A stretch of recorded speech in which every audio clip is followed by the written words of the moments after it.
वो सूर्य है। ऐसे ब्रह्मा विष्णु महेश का तो समझो 100 वाट का बल्ब, यानी वो विराट रूप इतना तेजो में अंधेरे में बहुत चौंधना कर दे। और इनकी माँ जो है वो 200 वाट का समझो 8 भुजा वाली, और इनके पिता काल का समझो 1000 वाट का शरीर, तेजो में शरीर समझो इतना अंधा, मतलब फॉर एग्जाम्पल। और परब्रह्म समझो चंद्रमा, और पूर्ण ब्रह्म समझो सूर्य है। सबके शरीर है और उनमें इतना ही तेज है। तो काल ने जो अपना स्वरूप दिखाया था, अपनी माया हटा दी जाती है, ऊपर एक शरीर माया भी बना लिया जाता है। जब हटाती वो लिंग शरीर जो का तो दिखाई देता तेजो में। तो यहाँ बता रहा है कि ये जो तूने मेरा देखा ना रूप, ये मैंने पहले कभी किसी को नहीं दिखाया था, तेरे बिना पहले किसी ने नहीं देखा था। और जबकि श्री कृष्ण तो पहले कौरों की सभा में दिखा चुके थे, जब दुर्योधन बकवाद कर रहा था, दिखाया था उन्होंने। तो यहाँ श्री कृष्ण नहीं बोल रहे, यू काल बोल रहा है, ये भी सिद्ध याद रखना। अब 47 में कह दिया तेरे सिवा पहले किसी ने नहीं देखा, ये है मेरा वो वास्तविक रूप, एवं रूप। अब देखो इसी पवित्र गीता के वही 11वें अध्याय के 48वां श्लोक, 47 सुन लिया आपने। अब ये काल क्या कहता है, ज्योत निरंजन जो कहते हैं ना महर्षि जी आसाराम जी के युद्ध के मैदान में मिल गया, वो आप उसकी व्याख्या बताई जा रही है आपको। हे अर्जुन, मनुष्य लोक में इस प्रकार एवं रूप, ये है मेरा वास्तविक रूप, एवं माने यथार्थ ज्यों का त्यों, ये है मेरा सही रूप। ये मैं मनुष्य लोक में इस प्रकार विश्व रूप वाला, मैं न तो वेदों में वर्णित विधि से, ना किसी यज्ञ से, ना तप से, न दान से, न क्रियाओं से और न उग्र तपों से तेरे अतिरिक्त किसी द्वारा देखा जा सकता हूँ। आगे भी नहीं कोई देख सकता और पहले भी नहीं देखा, तो ये आसाराम जी कैसे देख लेंगे, उसने भी हाय। और ये दिखे बिना मुक्ति ना। अब ये थोड़ा सा ध्यान देकर सोचना होगा अपन को। विभिन्न महापुरुषों का दोष नहीं, इन ऐसे कहीं की ईंट कहीं का रोड़ा और बढ़िया लतीफेदार बात बना के और अपने पीछे लगा रही बोली आत्मा। अब जिज्ञासु का के दोष, वो तो आकर्षित हुए होगा। देख अब दीपक है ना, ये पतंग है, दीपक पर जाते हैं शांति पाने के लिए, पड़ते मर जाते हैं, वो बस की बात नहीं। उनको तलाश है उस वस्तु की, जिस परमात्मा के शरीर को हम छोड़ आए, आपको देखा करते उसके नूर को, उस परमात्मा कबीर साहब के नूर को देखा करते थे हम, उस प्रकाश में शरीर की, उस परमेश्वर की, वो तेजो में प्रकाश परमात्मा की, उस प्यारे स्वरूप की, उसके प्यारे स्वरूप की। जैसे कहते हैं ना इसका बड़ा सुंदर स्वरूप है और बड़ा अच्छा लगता, आकर्षित हो जाते हैं। ऐसे हम उस परमात्मा के उस रूप को ढूंढ रहे हैं जो बहुत तेजो में रूप है, जो का तो शरीर मनुष्य जैसा, और उसको देख के बेचारे उसी की तरफ में वही समझ के, अब कहीं कोई पतंग दीपक पर गिर जाता है, कोई किसी पर गिर कर मर रहा है, अब उनका दोष कति नहीं। अब इसी प्रकार हमने प्रभु चाहिए, हम इन्हें संत मान के इनके पास जाएंगे, हमारे बस की बात नहीं, पतंग की तरह जाएंगे और वहाँ पता चलेगा ये तो दीपक था, जाते काम बना दिया, खत्म कर दिया, बेचारा गया था समर्पण भाव से। अब ये स्थिति आज के वर्तमान संत करें हमारे साथ। अब देखो 48 में, अब ये क्या करेंगे कि भगवान ने आगे 52-53 में लिखा कि मैं ऐसे पाया जा सकता, देखा जा सकता हूँ। नहीं, वो भी अरदास बताओगा कैसे देखा जा सकता है। ये वास्तविक रूप तो मेरा ये है, एवं रूप सही मेरा ये रूप है, मैं नहीं पा सकता किसी को। आगे क्या बताते, और वेदों वर्णित विधि से वो भी ना मिलो। अब 48 के बाद तो आपने सुन लिया पवित्र गीता जी का। अभी आगे जो ना, क्योंकि ये भ्रमित लोग आपको आखिरी सांस तक भ्रमित करने की चेष्टा करेंगे, पर बिन की पार ना बसावे, क्योंकि आप समझदार हो गए, शिक्षित हो गए, बहन बेटी भाई, बुजुर्ग नौजवान बालक बेटे बेटी हमारे। अब देखो 11वें अध्याय का 48 आपने सुन लिया, फिर सुन लीजिए।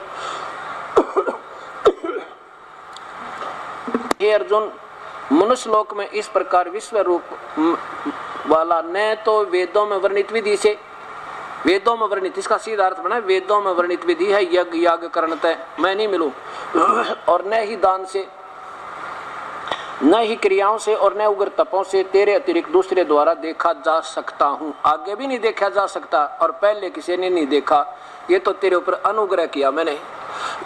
यहाँ देखो 47 में फिर देखो,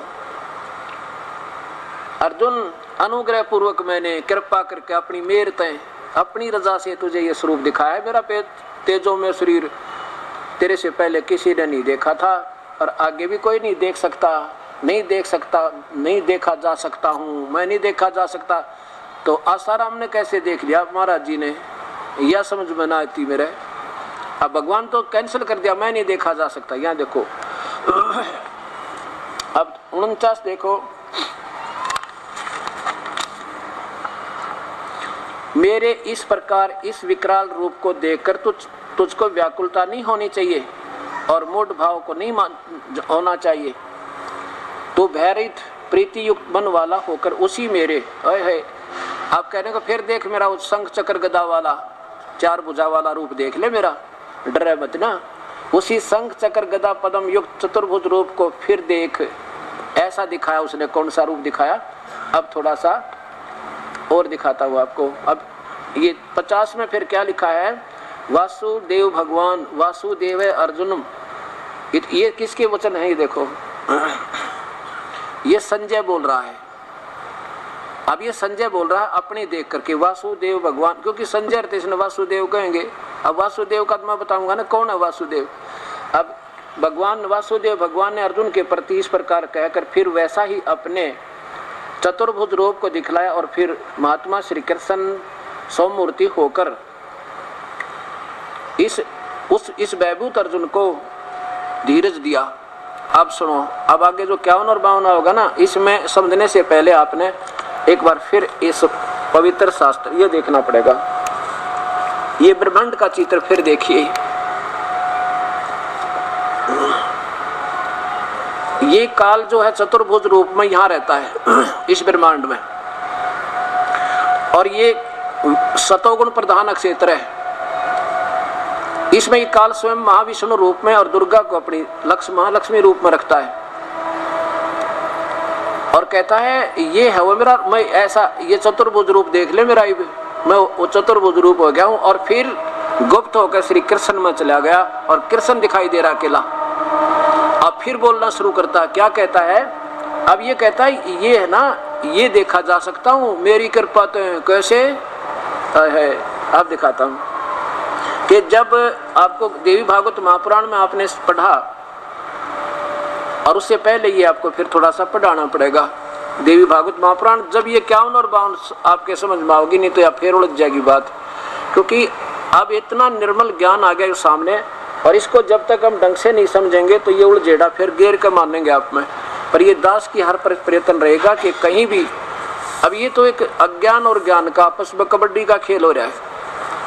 अब अज्ञान अपनी तरफ खींचेगा और ज्ञान अपनी तरफ, और जरा सी भी कमी आ गई ना कोई से में, वो तो फिर एक तो हारे जाएगा। तो दास का कोशिश रहेगी पूरे दाव सिखाने का आपको कि ये कहाँ आपको उड़ जा सकते हैं, और वहाँ ऐसे सावधान होकर फिर अपना ये गेम को जारी रखना है। अब यहाँ है ये देवी भागवत महापुराण में इसका पूरा विवरण होकर फिर ये 51 और 52 समझ में होगा, आपका ना कति ना आवे। ये क्या इस विवरण एक बार देख लीजिए, फिर आगे दोबारा फिर दिखाना पड़ेगा। अब आपने 50 तक 51 तक 50 तक सुन लिया, ये पवित्र गीता जी, और ये 11वां अध्याय। नीचे आओ 51 में, हे जनार्दन आपके इस अति शांत मनुष्य रूप को देखकर मैं अब स्थिरचित्त हो गया हूँ, अपनी स्वाभाविक स्थिति को प्राप्त हो गया। अर्जुन कह रहा है ये, अर्जुन बोला कि भगवान ही बाप को कृष्ण रूप देख लिया ना मैंने, ऊपर देखो अर्जुन वाच कि जो आपका चतुर्भुज देख लिया और कृष्ण रूप में आप आ गए ना, ये चतुर्भुज जो रूप देख लिया मैंने, अब मेरी शांति होगी। तो वास्तव में काल कोई ना, क्योंकि आप विष्णु अवतार हो, श्री कृष्ण हो। अब 52 में देखो कि कह देख ले मेरा जो ये चतुर्भुज रूप तुमने देखा ना, ओए होए ये चतुर्भुज रूप भी, अब यहाँ देखो ये मेरा चतुर्भुज रूप तूने देखा ना, ये है मेरा चतुर्भुज रूप, ये तूने देखा ना, यो बिना देख सकता कोई, क्योंकि उसके उस लोक में कोई नहीं जा सकता ना वेद पढ़निया, वो महास्वर्ग तक जाएंगे और फिर 84 में धक्के खाएंगे। मेरा ये जो चतुर्भुज रूप देखा ना तूने, ये है देखा है यह सुदूरस बड़ी मुश्किल, अर्थात इसके दर्शन बड़े सुदर्श बड़ी मुश्किल तो होने वाले हैं। देवता भी सदा इस रूप के दर्शन की आकांक्षा करते हैं। और देखो 53 में, अनिता ब्रह्मा विष्णु में इसको सब ने देख रखा है, उसकी मूर्ति बना रखी देवता ने। ये तो ये काल वहां रहता है, कहते मुझे ना देख सकता वहां कोई भी। जिस प्रकार तुमने मुझको देखा है ना, इस प्रकार चतुर्भुज रूप वाला मैं महाविष्णु रूप में न तो वेदों से, न तप से, न दान से और न यज्ञ से देखा जा सकता हूँ। कहते मैं तो अपनी मौज तो दिखा दो किसी ने चाहूँ तो। अब देखो आगे चमन में क्या लिखा है, परंतु हे अर्जुन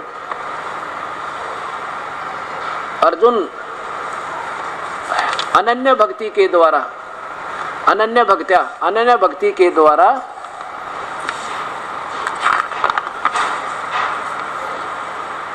इस प्रकार चतुर्भुज रूप वाला मैं प्रत्यक्ष देखने के लिए, तत्व से जानने के लिए तथा प्रवेश होने के लिए, एक ही भाव नहीं, ये प्रवेशम का अर्थ कोई और होता है कि वहाँ मेरे जो उस पहुँचोगे ना उस प्रदेश में, वहाँ जो प्रवेश करोगे तो प्रवेश तथा प्रवेश करने के लिए भी शक्य हूँ माने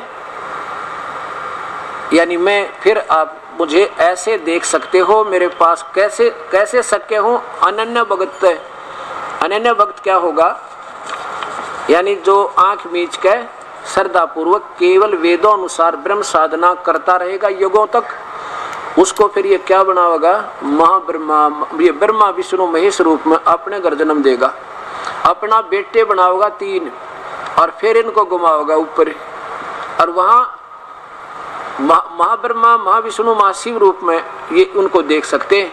और कोई तरीका नहीं, वो तो अपनी रजा से कहता मैं कभी दूर तो, वो भी निकट नहीं, उस ब्रह्मलोक में प्रवेश करने के लिए वो भी मेरी रजाता है अपनी कृपा से।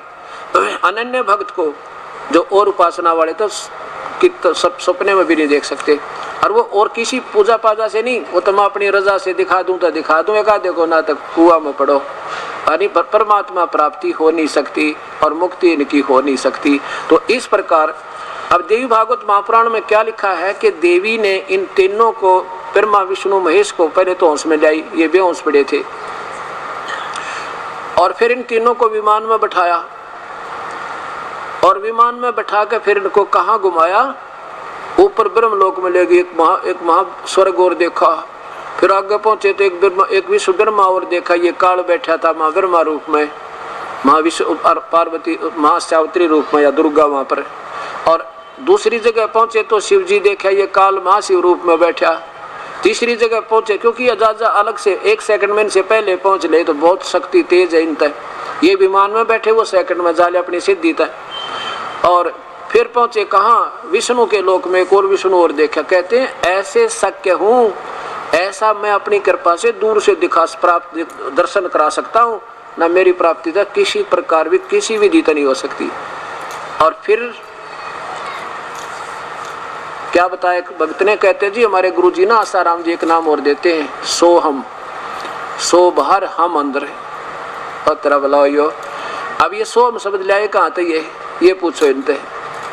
और ऐसे ही ये इसके हंस जी महाराज और उनके दोनों पुत्र श्री बालयोगेश्वर जी उर्फ प्रेम रावत, श्री प्रेम रावत उर्फ बालयोगेश्वर जी, श्री सतपाल जी महाराज, ये भी कहते हैं सह का है बना लो, पुराणों के आधार पे।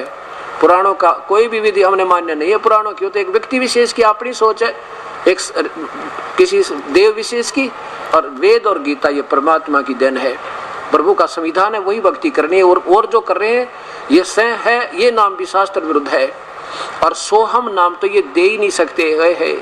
वो तो अनजान आत्मा बालक, चाहे उस पर किसी की मोर मरा ले, SDM की, DC की भी, CM की भी, प्रधानमंत्री की, सबकी मार दे, और जिसने ज्ञान होगा ना ये सी गलती कोई कर नहीं सकता, जो वास्तव में अधिकारी भी होगा तय। गरीबदास जी कहते हैं सोहम शब्द, कबीर साहब के बारे में बताते हैं, कबीर साहब ने ये बताया मेरे को, सोहम शब्द हम जग में लाए, सार शब्द हम गुप्त छुपाए।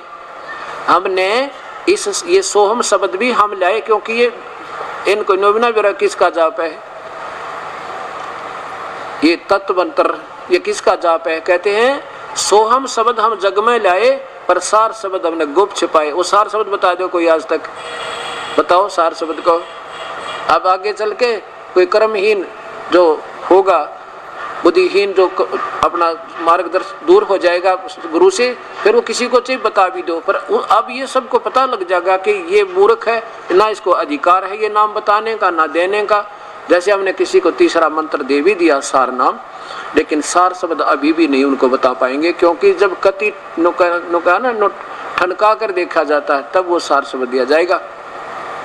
तो इस प्रकार परमात्मा कहते हैं सार शब्द हमने गुप्त छिपाया और है आपके लिए ही, आप जब योग्य होगे तभी दिया जाएगा, नहीं तो नहीं दिया जाएगा। अब क्या बताते हैं कबीर साहब, कहते हैं सोहम सोहम जप मुया और बिरथा जन्म गंवाया, जो भी संत होगा जौहरी लेवे शब्द बिलगाए, यानी कति सोच समझ का उपदेश लेगा और भाई सोहम जप मरे यो बिरथा जन्म गंवाया। एक तरफ तो कहते हैं कि ये केवल इसी नाम के जाप करने से आपको 2 मंत्र का जाप मिलेगा, वो सतनाम बनेगा, और उस सतनाम के बिना सारनाम नहीं मिला और सारनाम नहीं मिला तो सतनाम व्यर्थ। इसलिए बता रहे हैं कि पूरी, जैसे भी हैंडपंप लगा रहा है कोई, हैंडपंप लगाना है तो बोकी मारो, ये सतनाम तो बोकी लगेगी, और जब पानी तक पहुंच जाओगे तो उस पर मशीन बंधेगी, वो सारनाम होगा, और उससे जो चीज निकलेगी वो शब्द होगा, सार शब्द होगा। अब जब तक वो बोकी सही नहीं लगेगी, सतनाम की कमाई आपकी उस 2 मंत्र की ओम और तत् मंत्र की कमाई नहीं होलेगी, इतना वो तीसरा शब्द वो नहीं मिला आपने। और ये दास इसी गलती करे नहीं कि जब तक आप पानी, मशीन मिस्त्री होता है, पानी तक बोकी पहुंच जाएगी ना, और वो ऐसे देखा करे कहाँ बात बन गया, तब मशीन बांध देगा, ऊपर की लगाएगा मशीन, जो ऊपर वाली हैंडपंप की, जो ऐसे करके चलाते हैं, और फिर वो जल निकलेगा। और कोई कहेगा जल्दी सी, मालिक कहेगा भाई जल्दी बांध दे, मशीन बहुत देर लगा दी तूने, मिस्त्री नहीं बांध देना भाई, अब नहीं बन सकती, अभी तो पहुंचे नहीं वहां तक, कैसे बांध देंगे, गारा निकल नहीं सकती इस तरह।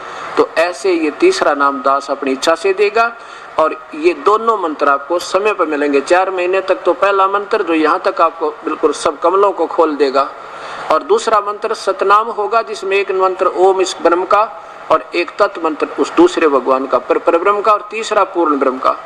तो ऐसे ये पूरी जो क्रिया वहां तक आपकी क्लियर हो लेगी, तब ये सार नाम मिलेगा, आपका बेड़ा पार हो जाएगा। बोलो सतगुरुदेव की जय। अब ये कहानी हो रही है हमारे साथ, दास बतावे एक और बिगाड़न वाले अनेक। अब देखिएगा, अब ये निरंकारी मिशन को